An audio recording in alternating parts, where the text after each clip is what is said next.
Hello दोस्तों, आज का हमारा टॉपिक है मस्कुलोस्केलेटल डिसऑर्डर का नेक्स्ट डिजीज ऑस्टियोआर्थराइटिस। हम इस वीडियो में ऑस्टियोआर्थराइटिस की definition, types, aetiology, pathophysiology, clinical manifestation, treatments में pharmacological and non pharmacological both को डिस्कस करेंगे। और आप लोगों ने अगर रिमेटॉयड अर्थराइटिस की वीडियो अभी तक नहीं देखी है तो हम इसकी लिंक अपनी डिस्क्रिप्शन में दे देंगे, वहाँ से जाके आप रिमेटॉयड अर्थराइटिस को देख सकते हैं। अगर आप लोग चैनल पे नए हैं तो हमारे चैनल को सब्सक्राइब करें, अपने दोस्तों में शेयर करें और हाँ, वीडियो को लाइक करना ना भूलें। तो चलिए गाइस, तो हम अपने वीडियो को स्टार्ट करते हैं। ओस्टियोआर्थराइटिस। ओस्टियोआर्थराइटिस 3 वर्ड से मिलकर बना है। फर्स्ट है ओस्टियो, सेकेंड अर्थ, थर्ड है आइटिस। ओस्टियो का मतलब होता है बोन, अर्थ का मतलब होता है जॉइंट्स एंड आइटिस का मतलब होता है इन्फ्लामेशन होना। हमारे जो जॉइंट्स हैं, वहाँ के जो बोन्स हैं, वहाँ पे इन्फ्लामेशन होना ओस्टियोआर्थराइटिस कहलाता है। ठीक है, हम अब ओस्टियोआर्थराइटिस की डिफिनीशन को डिस्कस कर लेते हैं। Osteoarthritis is a degenerative disease of synovial joints characterized by focal loss of articular hyaline cartilage with proliferation of new bone and remodeling of joint counter। Osteoarthritis जो है वो एक डीजेनरेटिव डिजीज है। Degenerative disease का मतलब ऐसी disease जिसमें हमारे जो बोन्स हैं या हमारे जो टिश्यूज हैं वो प्रोग्रेसिवली वर्स्ट कंडीशन में, वो प्रोग्रेसिव डैमेज होते रहे, ऐसे डिजीज को हम डीजेनरेटिव डिजीज बोलते हैं। ऑस्टियोआर्थराइटिस के अलावा एल्जाइमर और ओस्टियोपोरोसिस भी डीजेनरेटिव डिजीज के एग्जाम्पल हैं ऑफ साइनोवियल ज्वाइंट्स। ठीक है, हमारे साइनोवियल ज्वाइंट्स, हमारे जो ज्वाइंट्स हैं वहाँ पे प्रेजेंट होता है characterised by focal loss of articular hyaline cartilage. Cartilage एक कनेक्टिव टिश्यू होता है जो कि फ्लेक्सिबल कनेक्टिव टिश्यू होता है, जो कि ज्वाइंट्स के मूवमेंट करने में हेल्प करता है with proliferation of new bone and remodelling of joint counter. Remodelling of joint counter का मतलब जो हमारे बोन है वहाँ पे बोन का इरोजन होने लगेगा, छटाव होने लगेगा। इरोजन का मतलब है छटाव होने लगेगा हमारे बोन्स का। तो ऑस्टियोआर्थराइटिस एक डीजेनरेटिव डिजीज है। ठीक है, it is a chronic joint disorder. यह एक क्रोनिक ज्वाइंट डिसऑर्डर होता है characterised by a degenerative of joints cartilage. कैसे होता है? जो हमारा ज्वाइंट कार्टिलेज होता है उसके जनरेशन से। ठीक है, हमारा जो ज्वाइंट कार्टिलेज होता है वो प्रोग्रेसिवली डैमेज होता रहता है, वर्स कंडीशन उसकी होती रहती है। ठीक है, and adjacent bone followed by bony overgrowth leading to the joints pain and stiffness. ठीक है, और इसकी वजह से हमारी जो ज्वाइंट्स हैं वहां पे पेन होता है और वहां पे स्टिफनेस कॉज होता है।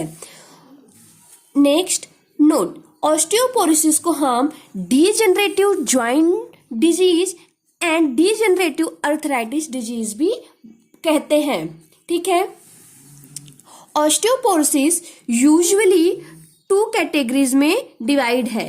फर्स्ट है प्राइमरी, सेकेंड है सेकेंडरी। ठीक है, फर्स्ट क्या है?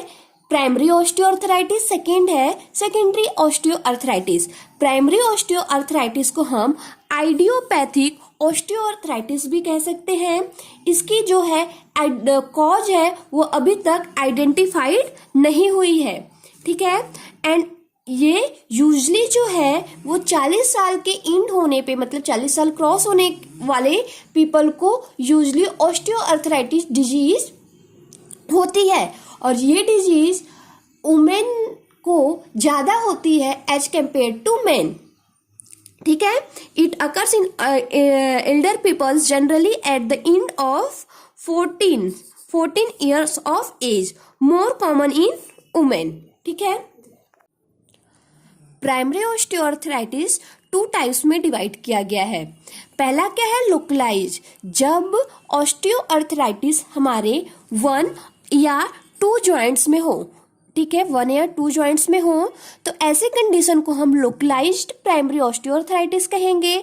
या अगर हमारी जो पेन हो रही है, जो ऑस्टियोआर्थराइटिस कंडीशन है, वो 3 या उससे ज़्यादा जॉइंट्स में हो, तो उसको हम जनरलाइज्ड प्राइमरी ऑस्टियोआर्थराइटिस बोलेंगे, 3 या उससे ज़्यादा जॉइंट्स में हो। तो प्राइमरी ऑस्टियोआर्थराइटिस 2 टाइप्स में है, लोकलाइज एंड जनरलाइज। लोकलाइज में क्या है, जब जो ऑस्टियोआर्थराइटिस कंडीशन है 1 और 2 बोन में हो, वो कंडीशन लोकलाइज, एंड 3 या मोर कंडीशन में हो, मोर जॉइंट्स में हो, उसको हम जनरलाइज कंडीशन बोलेंगे। सेकेंड है सेकेंडरी ऑस्टियोआर्थराइटिस, ठीक है, हमारा सेकेंड पॉइंट है सेकेंडरी ऑस्टियोआर्थराइटिस। इस कंडीशन की it is caused by the underlying condition, इसके कॉज होने के कुछ कंडीशन है, इसको हम डिस्कस कर लेते हैं। फर्स्ट है ज्वाइंट इंजरी। ज्वाइंट इंजरी मतलब आपका एक्सीडेंट हो गया, ठीक है, बाइक चलाते टाइम या रोड एक्सीडेंट हुआ, आप कहीं से गिर गए जिससे आपके ज्वाइंट पे इंजरी हो जा रही है, ठीक है, तो ज्वाइंट पे इंजरी होने की वजह से ऑस्टियोआर्थराइटिस कंडीशन कॉज होने के चांसेस होते हैं। थर्ड है accumulation of calcium inside the joint. Calcium का आपकी बॉडी के अंदर, आपके ज्वाइंट्स के पास कैल्शियम का एक्यूमुलेशन हो जाए, कैल्शियम का एक्यूमुलेशन होगा जिससे वहां पे इन्फ्लेमेशन कॉज होगा, ठीक है, तो ये भी एक रीजन है, इटियोलॉजी है सेकेंडरी ऑस्टियोआर्थराइटिस कॉज होने की, कैल्शियम का एक्यूमुलेशन इनसाइड द ज्वाइंट्स।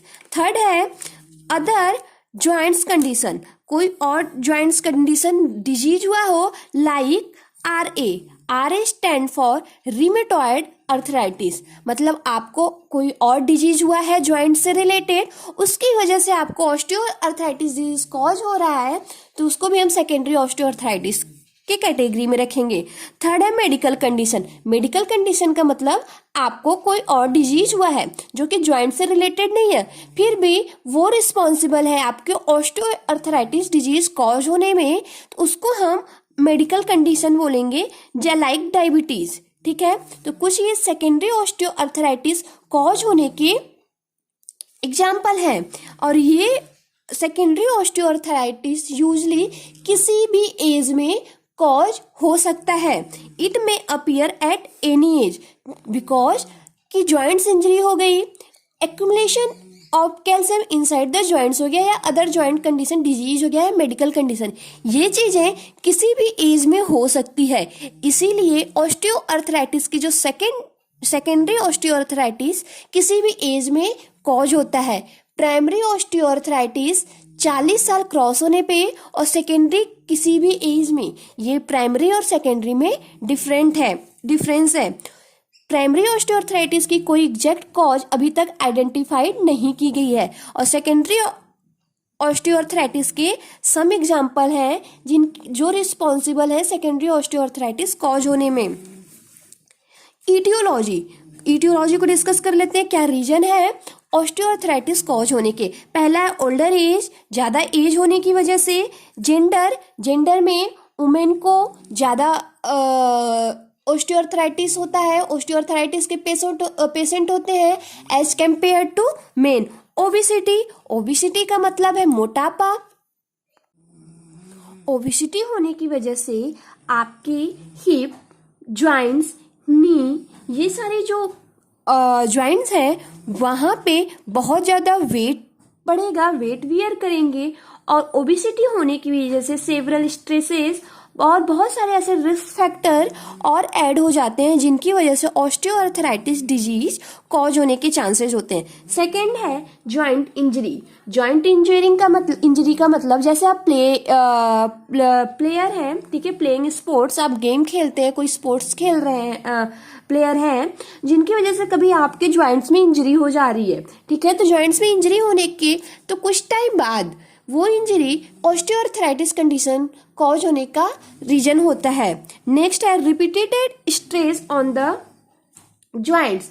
आप अपने ज्वाइंट्स पे रिपीटेड स्ट्रेस, जैसे कि आपका जॉब या आपकी जो बैकग्राउंड है, आपका जो जॉब है वो ऐसा हो जिसकी वजह से आपके जो ज्वाइंट्स हैं उस पर रिपीटेड स्ट्रेस और और वेट जाए तो इसकी वजह से ऑस्टियोआर्थराइटिस डिजीज कॉज हो सकते हैं। जेनेटिक्स पहले ही बोला, ये जेनेटिक्स का मतलब कि कुछ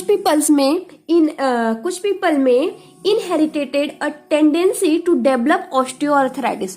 कुछ पीपल की इनहेरिटेड टेंडेंसी की वजह से ऑस्टियोआर्थराइटिस कॉज होता है। लास्ट बोन डिफॉर्मिटीज होने की वजह से हमारे जो कार्टिलेज वो डिफेक्टिव हो जाए, ज्वाइंट्स कार्टिलेज डिफेक्टिव होने की वजह से। नेक्स्ट है सर्टेन मेटाबॉलिक डिजीज का मतलब डायबिटीज कंडीशन हो या ऐसे कोई डिजीज हो जिसकी वजह से ऑस्टियोआर्थराइटिस कॉज हो, लाइक डायबिटीज हो गया, या तो आपकी बॉडी में आयरन या कैल्शियम की क्वांटिटी ज्यादा हो गई, इसकी वजह से भी ऑस्टियोआर्थराइटिस डिजीज कॉज होता है। पैथोफिजियोलॉजी इसकी देख लेते हैं। The pathogenesis of osteoarthritis, OA stand for osteoarthritis, involves a degeneration of cartilage।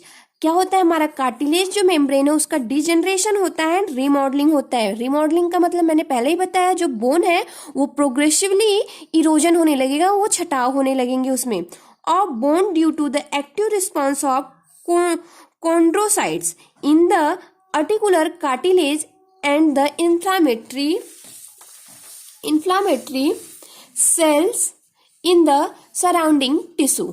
ठीक है, the release of enzyme from these cells break down collagen and proteoglycans destroying the articular cartilage। ठीक है, the exposures of the underlying subchondral bone result in sclerosis followed by reactive remodeling changes that lead to the formation of osteophytes and subchondral bone cyst।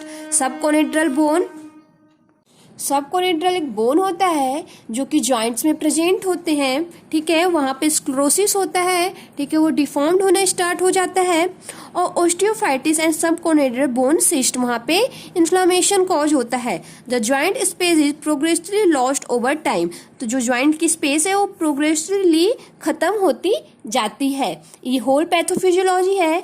हम pathophysiology specially नी की देखते हैं। Osteoarthritis जब हमारे नी में हो रहा है तो क्या होता है, damage at the more weight bearing articular cartilage. हमारा जो आर्टिकुलर कार्टिलेज है वो बहुत ज्यादा वेट बियर करने की वजह से ऑस्टियोफाइटोसिस होता है। हमारा जो आर्टिकुलर कार्टिलेज है वहां पे इन्फ्लामेशन कॉज होने लगता है। And change in the subchondral bone, और हमारा जो सबकोनेड्रल बोन है वो चेंज होने लगता है। और साइनोवाइटिस का मतलब हमारा जो साइनोवियल मेम्ब्रेन है वहां पे इन्फ्लामेशन कॉज होता है। Thickening of the joints capsule, तो हमारा जो ज्वाइंट कैप्सूल है वो थिक होने लगता है, स्वेलिंग आने लगती है उसमें। ये पैथोफिजियोलॉजी है ऑस्टियोआर्थराइटिस ऑफ नी की। क्लिनिकल मैनिफेस्टेशन, कुछ सिम्टम्स देख लेते हैं। ज्वाइंट पेन होता है, टेंडरनेस होता है, स्वेलिंग होती है, मॉर्निंग स्टिफनेस का मतलब आप जब सुबह उठ रहे हैं तो आपकी बॉडी बहुत अकड़न रहेगी, आपकी ज्वाइंट्स की मूवमेंट करने में पेन होगा। लॉकिंग, आपके जो ज्वाइंट्स वो लॉक हो जाएंगे, पेन करने में बहुत ज्यादा मूवमेंट करने में बहुत ज्यादा पेन होगा। लॉस ऑफ फ्लेक्सिबिलिटी, आप अपनी जो फ्लेक्सिबिलिटी है इजीली जो आप अपने ज्वाइंट्स की मूवमेंट कर लेते हैं वो फ्लेक्सिबिलिटी लॉस हो जाएगी, क्योंकि जो कार्टिलेज होता है वही हमारा फ्लेक्सिबिलिटी प्रोवाइड करता है। एक कनेक्टिव सॉफ्ट टिश्यू होता है जो कि फ्लेक्सिबिलिटी प्रोवाइड करता है, वही वहां पे डैमेज होता है ऑस्टियोआर्थराइटिस में, जिसकी वजह से हमारी फ्लेक्सिबिलिटी लॉस होती है। ठीक है, मोशन रिड्यूस होगा हमारा, हमें मूवमेंट करने में प्रॉब्लम होगी, हमारी प्रॉब्लम होगी, पेन होगा, इसकी वजह से मूवमेंट ज्यादा नहीं कर पाएंगे। नेक्स्ट है decrease movement can lead to pain, regional muscle mate atrophy and ligaments में बिकम मोर फ्लेक्सिबल। ठीक है, हमारे जो मूवमेंट है वो डिक्रीज होगी। ग्रेटिंग सेंसेशन का मतलब है you meet feel a grating sensation when you use the joint and you might hear popping और क्लैकिंग। जैसे हमारा ये ज्वाइंट्स है, मान लीजिए ये हमारा ज्वाइंट है, ठीक है, इसकी हम मूवमेंट ऐसे ऐसे कर रहे हैं, ठीक है। तो इस यहाँ पे अगर ऑस्टियोआर्थराइटिस होगा तो आप अगर ऐसे टच करेंगे तो आप सेंसेशन फील होगा आपको पोपिंग का। आप यहाँ पे टच करेंगे तो आपको पोपिंग एंड क्रैकलिंग आपको फील होगा, ठीक है, सेंसेशन होगा। ऐसे आप ऐसे उसको टच करेंगे, ये हमारा नी है, नी का ज्वाइंट है, ठीक है। नेक्स्ट है बोन स्पॉट्स, ठीक है। बोन स्पॉट्स का मतलब हमारे जो बोन है यहाँ पे ऐसे आप फील करेंगे ना तो एक्स्ट्रा बीट सुनाई देगी, ठीक है, एक्स्ट्रा बीट सुनाई देगी। ये हमारे नेल्स पे एक्स्ट्रा यहाँ पे बीट सुनाई देगी। This extra beat of bone which feel like hard lumps can form around the affect joint, ठीक है, बोन स्पॉट्स का मतलब। नेक्स्ट हम देखते हैं, एक समझते हैं होल चीजें कि ऑस्टियोआर्थराइटिस जो है एक मोस्ट फ्रिक्वेंटली ज्वाइंट डिजीज होता है जो कि इन द यूएस में, यूनाइटेड स्टेट में 27 मिलियन सफर कर रहे हैं ऑस्टियोआर्थराइटिस से, सिंपैथोमैटिक ऑस्टियोआर्थराइटिस से। यूजली जो 50% पेशेंट है ऑस्टियोआर्थराइटिस को, उनकी एज 75 ईयर प्लस है और result in long term disability. जो ऑस्टियोआर्थराइटिस है ये लॉन्ग टर्म डिसेबिलिटी, विकलांगता भी कॉज करती है, ठीक है। ये सम नॉलेज थी। इसके बाद हम इसकी ट्रीटमेंट को देखते हैं। ट्रीटमेंट में पहला क्या है, नॉन फार्माकोलॉजिकल ट्रीटमेंट में क्या है, use the moist heat at the joint side, ठीक है, हमारे जो ज्वाइंट की साइड है वहां पे मॉइस्ट हीट को यूज करें। हाइड्रोट्रॉफी, हाइड्रोट्रॉफी का मतलब हाइड्रोथेरेपी का मतलब होता है कि जो वाटर की थेरेपी लेना, वाटर के भाप के थ्रू अपने ज्वाइंट्स हैं उनके भाप के थ्रू उनको सेकना, ठीक है, वाटर थेरेपी लेना। वेट रिडक्शन, अपने वेट को कम करना क्योंकि ओबिसिटी भी रिस्पॉन्सिबल होता है ऑस्टियोआर्थराइटिस के लिए। एंड माइल्ड एक्सरसाइज, कुछ समय ऐसे एक्सरसाइज करें जिससे आपके जो बोन्स हैं या ज्वाइंट्स हैं वो हेल्दी रहें। बहुत माइल्ड एक्सरसाइज, बहुत सीवियर एक्सरसाइज, बहुत कॉम्प्लिकेटेड एक्सरसाइज नहीं करना चाहिए। नेक्स्ट है फार्माकोलॉजिकल ट्रीटमेंट। फार्माकोलॉजिकल ट्रीटमेंट में पहली कैटेगरी है NSAIDs, non steroidal anti inflammatory drug. इसका ये कैटेगरी के जो ड्रग्स हैं ये हमारी इन्फ्लामेशन को रिड्यूस करते हैं, ठीक है, और इनको हम इंट्रा आर्टिकुलर रूट से एडमिनिस्ट्रेट करते हैं। कुछ एग्जाम्पल है आइबुप्रोफेन, एस्पिरिन, डाइक्लोफिनॉक सोडियम। नेक्स्ट है कॉर्टिकोस्टेरॉइड। कॉर्टिकोस्टेरॉइड कैटेगरी के जो ड्रग्स है वो NSAIDs के साथ कॉम्बिनेशन में दिया जाता है पेन को रिड्यूस करने के लिए, ठीक है, कॉम्बिनेशन के साथ दिया जाता है इसके, ठीक है, ये ड्रग्स इसके कॉम्बिनेशन के साथ दिया जाता है। एग्जाम्पल में प्रेडनिसोन। नेक्स्ट हमारा क्या है, कोनोड्रोप्रोटेक्टिव। कोनोड्रोप्रोटेक्टिव जो ड्रग्स है ये ड्रग इनहिबिट करते हैं एंजाइम को जो रिस्पॉन्सिबल होता है हमारे कार्टिलेज को डिस्ट्रैक्ट करने में, ठीक है। तो क्या होता है, responsible for destruction of cartilage, जो एंजाइम रिस्पॉन्सिबल होता है कार्टिलेज के डिस्ट्रक्शन में उसको इनहिबिट करता है इस कैटेगरी का ड्रग। तो इस कैटेगरी के सम एग्जाम्पल है पेंटासाइन एंड रूमालोन, ठीक है। उसके बाद सर्जरी। सर्जरी एक अदर ट्रीटमेंट है, एक तरीका है जिससे ऑस्टियोपोरोसिस को हम ट्रीट कर सकते हैं, ठीक है। और जब सारी चीजें फेल हो जाए, नॉन फार्माकोलॉजिकल ट्रीटमेंट फेल हो जाए, when all the other measure fail to effectively treat the disease, patient need to undergo a joint replacement therapy. Osteoarthritis का जो नेक्स्ट कंडीशन है उसमें क्या होता है, हमें ज्वाइंट रिप्लेसमेंट सर्जरी करनी होती है। तो इसलिए नेक्स्ट थर्ड हमारा जो है वो सर्जरी है, ठीक है। तो यहाँ पे हम डिस्कस करेंगे, ये हमारा ऑस्टियोआर्थराइटिस था। इससे पहले हमने वीडियो में रेमेटॉइड अर्थराइटिस पढ़ाया था। तो हम यहाँ पे डिस्कस करते हैं ऑस्टियोआर्थराइटिस और रेमेटॉइड अर्थराइटिस में डिफरेंट क्या है। ये आप फिगर देख रहे हैं। ऑस्टियोआर्थराइटिस एक degenerative wear and tear type of disorder है, जबकि रिमेटॉइड ऑटो इम्यून डिसऑर्डर है, ठीक है। इसमें हमारा इम्यून सिस्टम ही मिस्टेकली हमारे हेल्दी टिश्यूज पे या बोन्स पे अटैक करके उनको डिजीज कॉज कराता है। ऑस्टियोआर्थराइटिस यूजली इसमें 40 साल के प्लस पर्सन अफेक्टेड होते हैं और रिमेटॉइड अर्थराइटिस में RA में incidence is higher among individual around the age of 20।